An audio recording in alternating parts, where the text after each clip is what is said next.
அகர முதல எழுத்தெல்லாம் ஆதி பகவன் முதற்றே உலகு. ஹலோ கைஸ், இன்னைக்கு இபிஎஃப்ல பணியில் இருக்கும்போது ஒரு மெம்பர் இறந்துட்டாருன்னா டெத் கிளைம் எப்படி அப்ளை பண்றதுன்னு பார்க்க போறோம்.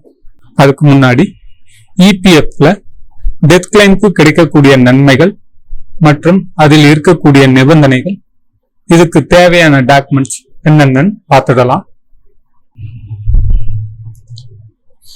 இபிஎஃப் உறுப்பினர் போர்ட்டலில் இறப்பு உரிமை கோரலுக்கு விண்ணப்பிப்பது எப்படி?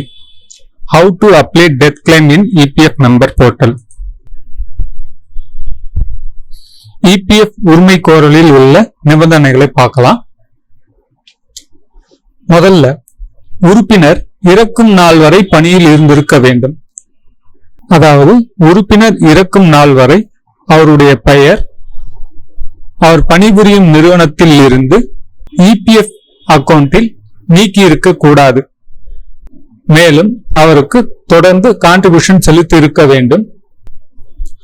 இரண்டாவது, உறுப்பினர் இபிஎஃப் உடன் கூடிய இபிஎஸ் பங்களிப்பு செய்திருக்க வேண்டும்.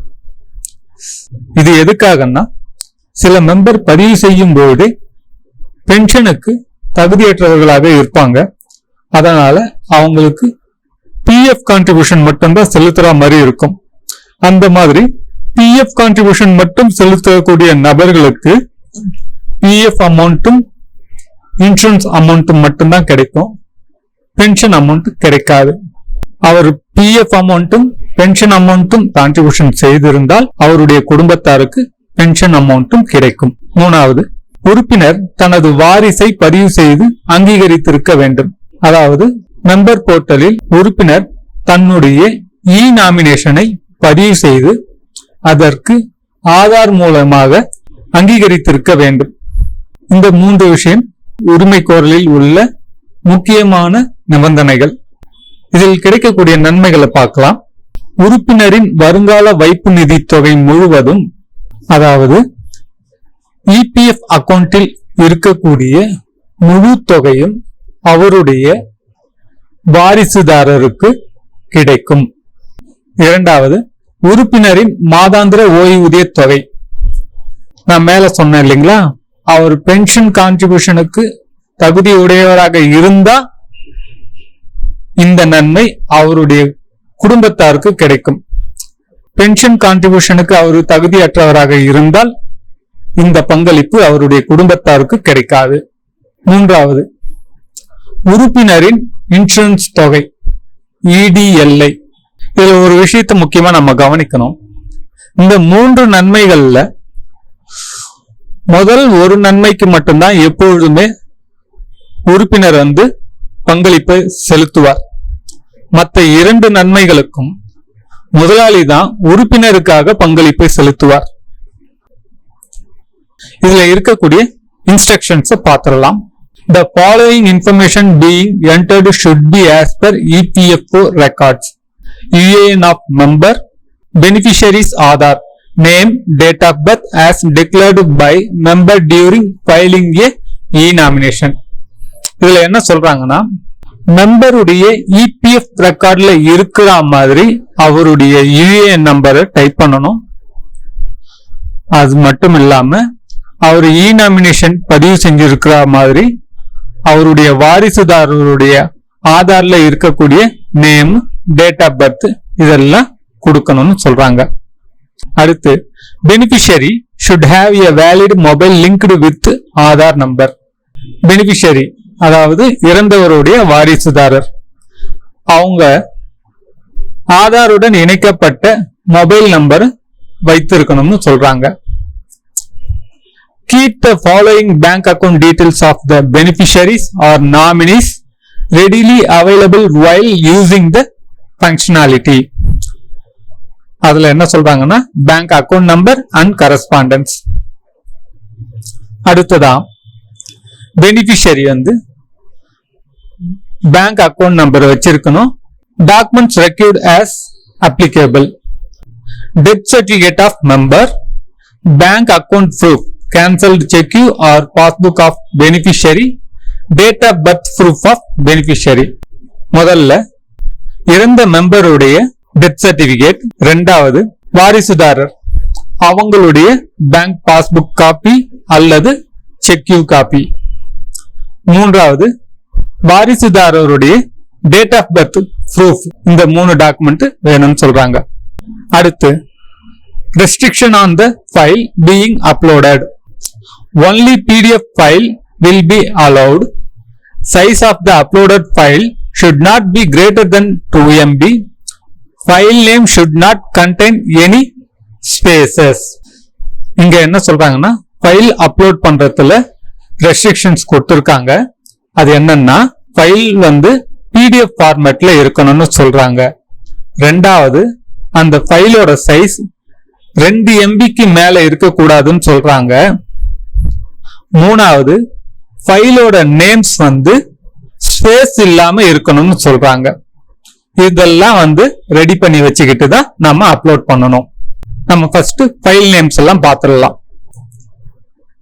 இப்ப பாத்தீங்கன்னா, இறந்த உறுப்பினருடைய டாக்குமெண்ட்ஸும் அவருடைய வாரிசுதாரருடைய டாக்குமெண்ட்ஸும் இங்க ஸ்கேன் பண்ணி PDF ஃபார்மேட்ல சேவ் பண்ணி வச்சிருக்கிறத நீங்க கவனிக்கலாம். அதே போல ஃபைல் நேம்ஸ் எல்லாம் பாத்தீங்கன்னா வித்தவுட் ஸ்பேஸ்ல இருக்கிறதையும் நீங்க கவனிக்கலாம். ஒவ்வொரு ஃபைலோட சைஸும் பாருங்க 2 MBக்குள்ள இருக்கும். ஃபைல் சைஸ் கீழே பாத்தீங்கன்னா தெரியும். ஆன்லைன்ல எப்படி அப்ளை பண்றதுன்னு பார்க்கலாம்.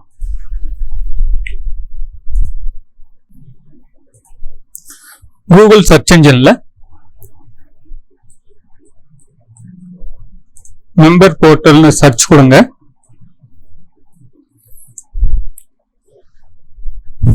வந்திருக்கிற ரிசல்ட்ல மெம்பர் ஹோம்ன்ற லிங்க் செலக்ட் பண்ணி மெம்பர் போர்ட்டலுக்குள்ள போகலாம்.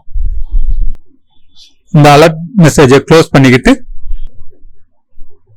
இந்த இடத்துல பாத்தீங்கன்னா டெத் கிளைம் ஃபைலிங் பை பெனிஃபிஷியரின்னு ஒரு ஆப்ஷன் இருக்கும். அதை செலக்ட் பண்ணிட்டு கிளைம் அப்ளை பண்ணலாம்.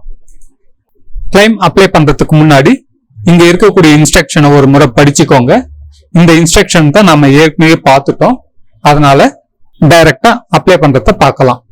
இந்த ஃபீல்டுல மெம்பருடைய UAN நம்பரையும் கீழே அவருடைய வாரிசுதாரருடைய ஆதார் நம்பரையும் அதுக்கு கீழே வாரிசுதாரருடைய பெயரையும் அவங்களுடைய டேட் ஆஃப் பர்த்தையும் இங்க டைப் பண்ணி இந்த கேப்சாவை டைப் பண்ணி இந்த செக் பாக்ஸை கிளிக் பண்ணி கெட் அத்தன்டிகேஷன் பின் கொடுத்து ஆதார்ல இருந்து OTP வெரிஃபை பண்ணணும். தொடர்ந்து கவனிச்சுட்டு வாங்க.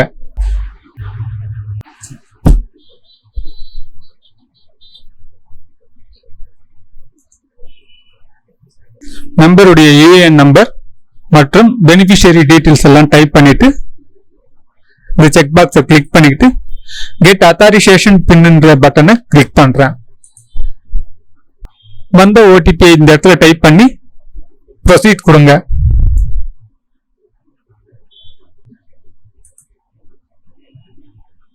இப்ப பாத்தீங்கன்னா fill death claim E-sign 2 option இருக்கு. நாம ஃபர்ஸ்ட் ஃபில் டெத் கிளைம் தான் ஃபில் பண்ண போறோம். இப்ப பாத்தீங்கன்னா மெம்பருடைய PF ரெக்கார்ட்ல என்ன டீடைல்ஸ் இருக்கோ அது இங்க டிஸ்பிளே ஆகுது. கீழே பாத்தீங்கன்னா அவர் கடைசியா ஒர்க் பண்ண நிறுவனத்தோட PF டீடைல்ஸ் காட்டுது. எக்ஸிட் ஆனதுக்கான ரீசன் என்னன்றது இங்க அப்டேட் பண்ணிருக்காங்க. டெத் கிளைம் அப்ளை பண்ணணும்னா எக்ஸிட் ரீசன் இந்த ரீசன் இருந்தா மட்டும்தான் உங்களுக்கு டெத் கிளைம் கிடைக்கும். இந்த ரீசன் இல்லைன்னா உங்களால டெத் கிளைம் அப்ளை பண்ண முடியாது. அடுத்து அவருடைய டேட் ஆஃப் டெத் இந்த இடத்துல ஆட்டோமேட்டிக்கா வந்துடுச்சு. ஏன்னா டெத் இன் சர்வீஸ் எக்ஸிட் கொடுத்துருக்கிறதுனால இந்த இடத்துல உறுப்பினருடைய டெத் சர்டிபிகேட்டை அப்லோட் பண்ணணும். சூஸ் ஃபைல் கொடுத்து உறுப்பினருடைய டெத் சர்டிபிகேட்டை செலக்ட் பண்ணி ஓபன் கொடுத்து அப்லோட் பண்ணிக்கிறேன். கீழே உறுப்பினருடைய வாரிசுதாரருடைய டீடைல்ஸ் இருக்கு. அவங்களுடைய நேம், அவங்களுடைய டேட் ஆஃப் பர்த், அவங்க உறுப்பினருக்கு என்ன ரிலேஷன்ஷிப்ன்ற டீடைல்ஸ் ஆல்ரெடி டிஃபால்ட்டா இருக்கு. ஏன்னா இது ஏற்கனவே மெம்பர் வந்து இ நாமினேஷன்ல ரெஜிஸ்டர் பண்ணியிருக்கார். நாம இந்த இடத்துல பண்ண வேண்டியது என்னன்னா, அந்த வாரிசுதாரருடைய ஆதார்ல லிங்க் பண்ணி இருக்கக்கூடிய மொபைல் நம்பரை இங்க டைப் பண்ணிக்கணும். அதுக்கு அடுத்தாப்புல அவங்களுடைய அட்ரஸ் இதெல்லாம் மெம்பர் ஏற்கனவே ரெஜிஸ்டர் பண்ணி இருக்கிறதுனால டிஃபால்ட்டா அதுவே வந்துடுச்சு. இந்த member pension contribution, PF contribution, insurance contribution இது மூணுமே செலுத்தி இருக்கிறார். அதற்கான தகுதியுள்ள மெம்பர்ன்றதுனால இந்த மூணுத்தையும் செலக்ட் பண்ணிக்கிறேன். இந்த மூணுத்தையும் செலக்ட் பண்ணதும் கீழே சில ஃபீல்டு ஓபன் ஆயிருக்கிறத நீங்க கவனிக்கலாம். அது என்னன்னு பாத்துடலாம். இந்த மெம்பருக்கான பென்ஷனுக்கு ஸ்கீம் சர்டிபிகேட் நம்பர் ஏதாவது அலாட் ஆயிருக்கான்னு கேக்குறாங்க. அவர் 58 வயது நிறைவடைந்து மந்த்லி பென்ஷனுக்கு எலிஜிபிள் ஆகி இருந்திருந்தா இந்த ஸ்கீம் சர்டிபிகேட் நம்பர் அலாட் ஆகி இருக்கும். அவர் 58 வயது நிறைவடைவதற்கு முன்னாடியே இறந்துட்டாருன்றதுனால அவருக்கு அந்த நம்பர் கிடையாது. அடுத்து மந்த்லி பென்ஷன் அவருடைய வாரிசுதாரருக்கு போகணும்ன்றதுனால வாரிசுதாரருடைய பேங்க் நேம் செலக்ட் பண்ணிக்கிறேன். அவங்களுடைய பேங்க் அக்கௌண்ட் வந்து ஸ்டேட் பேங்க்ல இருக்குதுன்றதுனால அதை செலக்ட் பண்ணிக்கிட்டு ஐஎஃப்எஸ்சி கோடை டைப் பண்ணிக்கிறேன். ஐஎஃப்எஸ்சி கோடு போட்டதுமே அந்த பிரான்ச் டீடைல்ஸ் இங்க டிஸ்பிளே ஆகுது. கீழவே வாரிசுதாரருடைய நேமும் அவங்க ரிலேஷன்ஷிப்பும் காட்டுது. அவங்களுடைய பேங்க் அக்கௌண்ட் நம்பரை டைப் பண்ணி கேன்சல்டு செக் லிஸ்ட் இங்க அப்லோட் பண்ணணும். சூஸ் ஃபைல் கொடுத்து அவங்களுடைய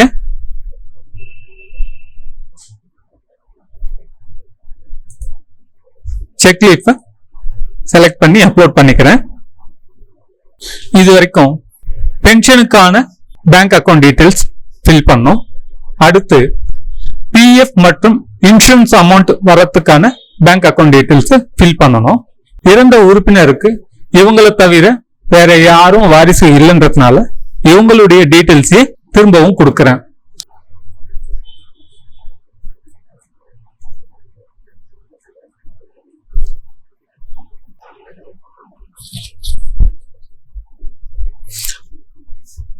அவங்க பேங்க் அக்கவுண்ட் நம்பரை டைப் பண்ணி ஐஎஃப்எஸ்சி கோட டைப் பண்ண உடனே அவங்க பேங்க் நேம், பிரான்ச், ஸ்டேட் இது மூணு டிஸ்பிளே ஆகுது.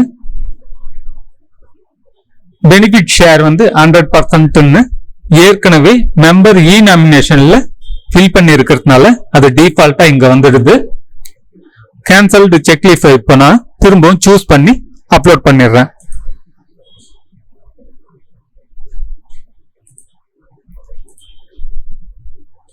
கடைசியா இந்த செக் பாக்ஸ செலக்ட் பண்ணிக்கிட்டு கேப்சா டைப் பண்ணி ஜெனரேட் ஓடிபி கொடுக்கிறேன்.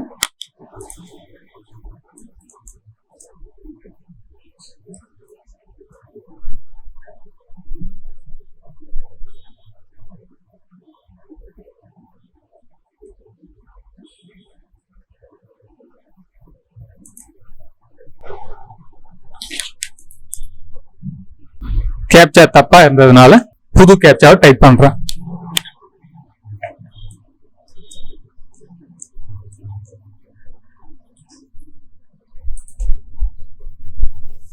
அடுத்து ஓடிபி வெரிஃபை பண்ணி சப்மிட் கிளைம்னு கொடுக்க வேண்டியதுதான்.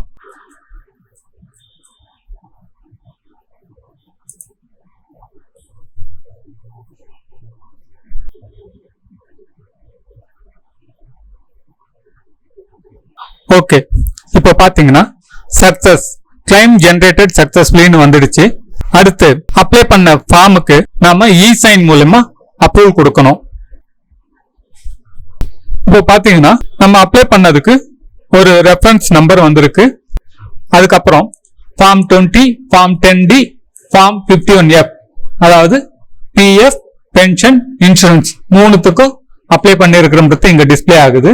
ஸ்டேட்டஸ் பாத்தீங்கன்னா அன்சைன்டுன்னு வருது. அதாவது இ சைன்ல நம்ம அப்ரூவல் கொடுக்கணும். மெயின் பேஜ்ல போயிட்டு இ சைனுக்கு அப்ரூவல் கொடுக்கலாம். இந்த இடத்துலயும் இ சைன் மூலமா அப்ரூவல் கொடுக்கறதுக்கு ஆப்ஷன் வச்சிருக்காங்க. அது தவிர்த்து நம்ம அப்ளை பண்ணது ஒரு பிடிஎஃப் ஃபைலா ஜெனரேட் ஆகி இருக்கு. அந்த ஃபைலை கிளிக் பண்ணி வியூ பண்ணி டவுன்லோட் பண்ணிக்கலாம். அப்ளை பண்ண பிடிஎஃப் ஃபைல் பாத்தீங்கன்னா இந்த மாதிரி வருது. இந்த இடத்துல எம்ப்ளாயியோட டீடைல்ஸ்லாம் டிஸ்ப்ளே ஆகுது. அதுக்கு அடுத்து இறந்தவருடைய டெத் சர்டிபிகேட் நாம என்ன அப்லோட் பண்ணோமோ அந்த காப்பி இங்க டிஸ்ப்ளே ஆகுது. 3வது பேஜ்ல இறந்தவருடைய வாரிசுதாரருடைய டீடைல்ஸ் போட்டோவோட டிஸ்ப்ளே ஆகுது. 4வது பேஜ்ல அப்லோட் பண்ண கேன்சல்டு செக் லீஃபும் அந்த பேங்க் டீடைல்ஸும் டிஸ்ப்ளே ஆகுது. 5வது பேஜ் எம்டியா தான் டிஸ்ப்ளே ஆகுது. இந்த ஃபைலை சேவ் பண்ணிக்கிறேன்.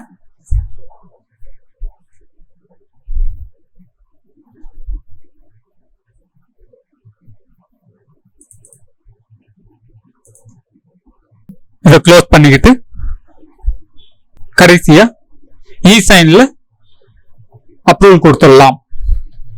இந்த பேஜ்லயே இ சைன் அண்ட் சப்மிட் கிளைம் ஆப்ஷனுக்கு கீழே இருக்கக்கூடிய பட்டனை கிளிக் பண்ணி ஓகே கொடுத்து இந்த செக் பாக்ஸை கிளிக் பண்ணி வாரிசுதாரருடைய ஆதார் நம்பரை இந்த இடத்துல டைப் பண்றேன். அடுத்து கெட் ஓடிபி கொடுத்து வந்த ஓடிபி இங்க டைப் பண்ணி இந்த செக் பாக்ஸை கிளிக் பண்ணி வெரிஃபை பண்றேன்.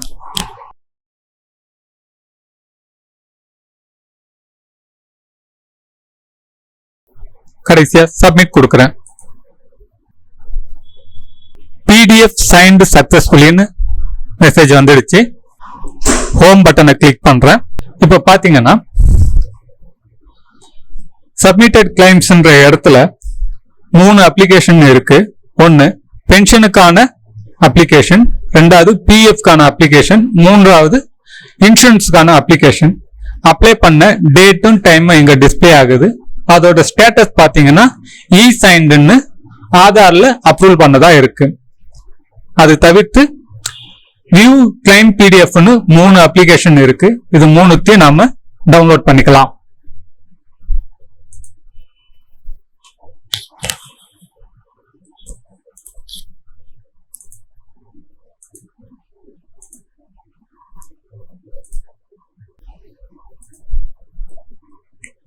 இந்த 3 ஃபைலுமே பார்த்தா நாம முதல்ல செக் பண்ணோமே அதே ஃபைல் தான். அதுக்கும் இதுக்கும் ஒரே ஒரு வித்தியாசம் தான் இருக்கு. முதல்ல பார்த்த ஃபைல்ல இ சைன் இருக்காது. இப்ப பார்க்குற ஃபைல்ல இ சைனோட இருக்கும். க்ளோஸ் பண்ணிக்கிறேன். இது தவிர்த்து இபிஎஃப் ஆபீஸ்ல இருந்து ஏதாவது சப்போர்ட்டிங் டாக்குமெண்ட் கேட்டாங்கன்னா அவங்க கேட்கிற டாக்குமெண்ட் உங்ககிட்டயே இருந்ததுன்னா நீங்களே கொடுக்கலாம். அது எம்ப்ளாயர் கிட்ட இருக்குதுன்னா எம்ப்ளாயர் கிட்ட இருந்து அந்த சப்போர்ட்டிங் டாக்குமெண்ட்டை நீங்க கலெக்ட் பண்ணி இபிஎஃப் ஆபீஸ்ல சப்மிட் பண்ண வேண்டியது இருக்கும். இது எல்லாத்தையும் நீங்க சப்மிட் பண்ணி முடிச்சிட்டீங்கன்னா உங்களுடைய கிளைம் அப்ளிகேஷன் சக்சஸ்ஃபுல்லா ப்ராசஸ் பண்ணி உங்க பேங்க் அக்கௌண்ட்டுக்கு நேரடியா டெபாசிட் பண்ணிடுவாங்க. ஓகே கைஸ், இன்னைக்கு இபிஎஃப் மெம்பர் போர்ட்டல்ல டெத் கிளைம் அப்ளை பண்றது எப்படின்னு பாத்தீங்க. அது தவிர அதுக்கு என்னென்ன சப்போர்ட்டிங் டாக்குமெண்ட் தேவை, அது என்ன ஃபார்மேட்ல இருக்கணும், என்ன சைஸ்ல இருக்கணும், டெத் கிளைம்ல இருக்கக்கூடிய நன்மைகள் என்ன, அதுக்கு தேவையான நிபந்தனைகள் என்ன, இது எல்லாத்தையும் பாத்தீங்க. இந்த வீடியோ உங்களுக்கு பிடிச்சிருக்கும்னு நினைக்கிறேன். இந்த வீடியோ பத்தின உங்க கமெண்ட்ஸ் எழுதுங்க, லைக் பண்ணுங்க, ஷேர் பண்ணுங்க. இது வரைக்கும் இந்த சேனலை சப்ஸ்கிரைப் பண்ணாதவங்க சப்ஸ்கிரைப் பண்ணிக்கோங்க. பக்கத்துல இருக்கக்கூடிய பெல் நோட்டிபிகேஷன் ஐக்கானையும் கிளிக் பண்ணிக்கோங்க. அப்பதான் நாங்க ஃபியூச்சர்ல அப்லோட் பண்ணக்கூடிய வீடியோஸ் எல்லாம் உங்களுக்கு நோட்டிபிகேஷன்ல காட்டும். Thank you guys.